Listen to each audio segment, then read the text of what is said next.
มนตรีจะนั่งนี่ทำไมเขาก็จะมีอาหารการกินให้อยู่ตรงนี้นะอันนี้ก็จะมีอันนี้ตรงนี้เขาเรียกว่าปล่อยไปอันนี้เขาเรียกวิทยาคาเฟ่วิทยาคาเฟ่ของท่านสสวิทยาอยุธยาใช่ไหมเนี่ยเจ้าหน้าที่ทั้งนั้นก็จะเป็นผู้ที่มีความกรุณาเอาอาหารการกินให้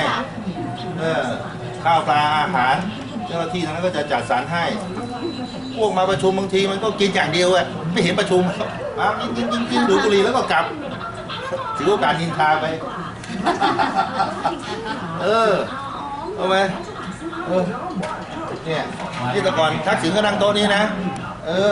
ใช่ไหมรัฐมนตรีคนไหนมาประชุมก็นั่งโต๊ะนี้